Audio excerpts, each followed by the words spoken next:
आप सभी को राधे राधे और आप सभी का बहुत बहुत स्वागत है मेरी YouTube चैनल ज्ञान धारा में। आज हम जानेंगे निर्जला एकादशी व्रत कथा, पूजा विधि, महत्व।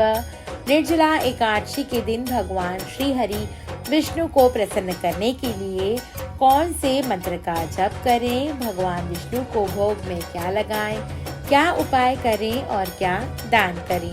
तो आइए जानते हैं विस्तार से।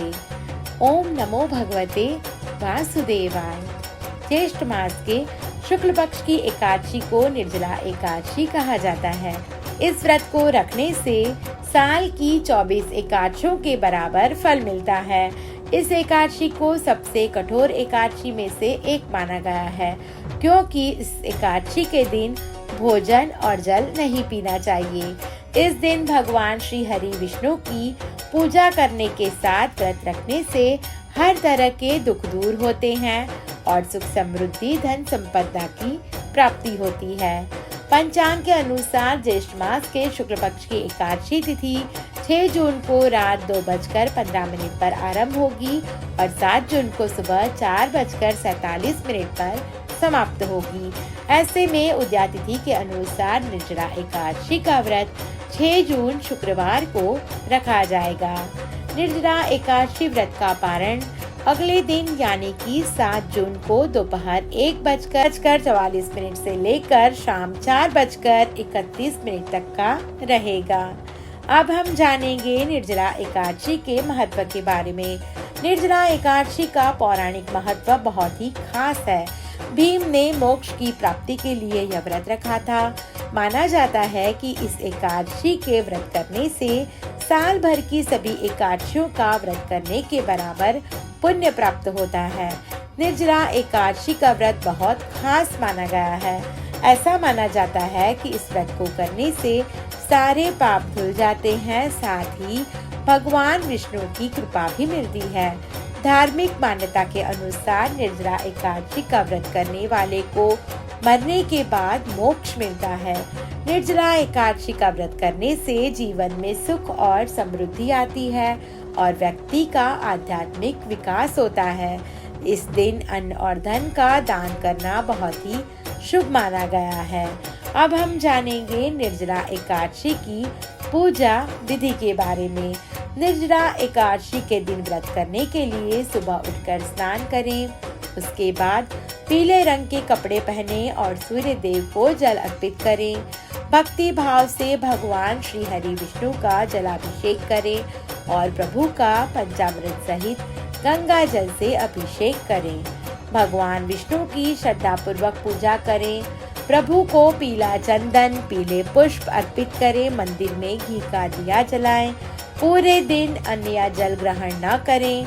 ओम नमो भगवते वासुदेवाय मंत्र का जप करें। निर्जला एकादशी की कथा सुने और दीपदान करें, आरती करें और भगवान को भोग लगाएं। निर्जला एकादशी व्रत कथा। ओम नमो भगवते वासुदेवाय। एक दिन वेदव्यास ने 5 पांडवों को चारों पुरुषार्थ को देने वाले एकादशी व्रत का संकल्प कराया, जिसके बाद पांडवों में सबसे बड़े युधिष्ठिर ने कहा, हे जनार्दन, कृपया ज्येष्ठ मास के शुक्ल पक्ष में आने वाली एकादशी का वर्णन कीजिए। इस बात का जवाब देते हुए भगवान श्री कृष्ण ने कहा, हे राजन, इसका वर्णन परमपिता व्यास जी ही कर सकते हैं, क्योंकि वे ही संपूर्ण शास्त्रों के ज्ञाता होने के साथ ही वेद वेदांगों में भी पारंगत हैं। इस बात के उत्तर में वेद व्यास जी ने कहा, कृष्ण और शुक्ल पक्ष की एकादशी में अन्न ग्रहण नहीं करना चाहिए और जल भी ग्रहण नहीं करना चाहिए। द्वादशी के दिन स्नान आदि करने के बाद पवित्र होकर भगवान विष्णु की पूजा करें।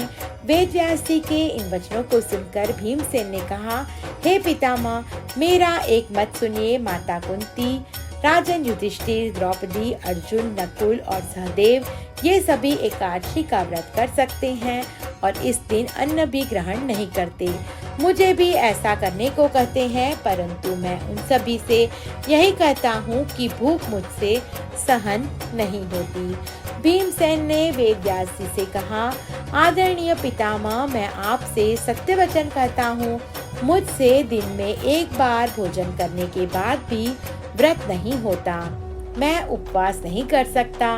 मेरे पेट में वृक नाम की अग्नि हमेशा ही प्रज्वलित रहती है, जिसके चलते मुझे बहुत अधिक भोजन ग्रहण करना पड़ता है। उसके बाद ही यह शांत होती है। अतः महामुनि, मेरे लिए कोई ऐसा व्रत कहिए जिसे साल में सिर्फ एक बार रखने से मेरे स्वर्ग प्राप्ति का मार्ग सुलभ हो जाए। मैं पूरे मन और निष्ठा से इस व्रत का पालन करूंगा। वेदव्यासी ने भीमसेन से कहा, इस एकादशी के दिन सूर्योदय से लेकर अगले दिन सूर्योदय तक यदि व्यक्ति जल का त्याग करता है तो ही व्रत पूर्ण माना गया है। इसके बाद द्वादशी के दिन स्नान करने के बाद ब्राह्मणों को भोजन करवाने के पश्चात दान आदि करें, फिर भोजन ग्रहण करें। ऐसा करने से साल भर में जितनी भी एकादशियां आती हैं, उन सबका फल केवल एक निर्जला एकादशी से मनुष्य प्राप्त कर लेता है। इसमें कुछ भी संशय नहीं है। गदा, शंख एवं चक्र को धारण करने वाले भगवान श्री हरि विष्णु ने स्वयं मुझसे कहा था कि यदि मनुष्य सब त्याग कर मेरी शरण में आ जाए और इस एकादशी का निराहार व्रत करे तो वह निश्चित ही सभी पापों से मुक्त हो जाता है। जो भी मानव भगवान विष्णु की पूजा के साथ रात्रि के समय जागरण करता है, निर्जला एकादशी का व्रत रखता है, वे न केवल स्वयं को अपितु अपने साथ अपनी 100 पीढ़ियों को भी भगवान श्री हरि के परम धाम में पहुंचा देता है। भीम ज्येष्ठ मास के शुक्ल पक्ष की इस निर्जला एकादशी का व्रत करते हैं, वह मनुष्य भगवान हरि के पास पहुंचकर हर्ष का अनुभव करता है।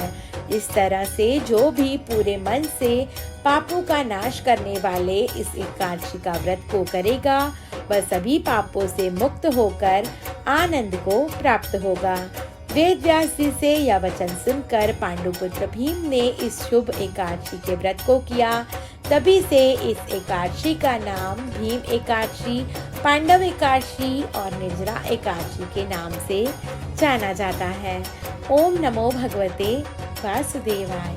अब हम जानेंगे निर्जला एकादशी के दिन क्या करेंगे उपाय। निर्जला एकादशी के दिन भगवान श्री हरि विष्णु को चंदन का तिलक लगाएं।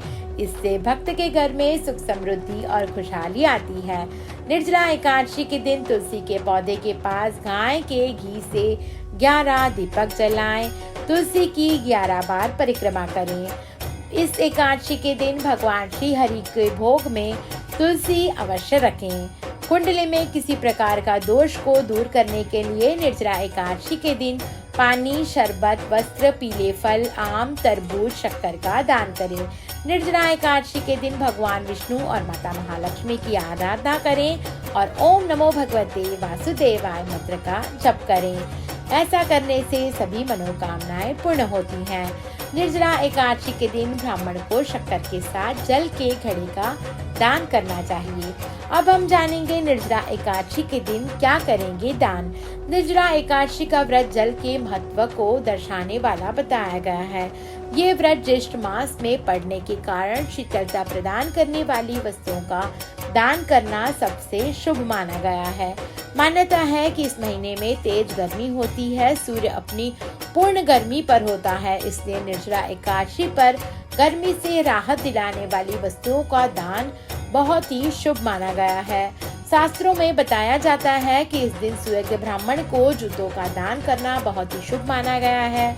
इस दिन जूते दान करने वाला व्यक्ति सोने के विमान में बैठकर स्वर्ग लोक को जाता है। मान्यता है कि निर्जला एकादशी का व्रत करने वाले जातक को चने और गुड़ का दान करना भी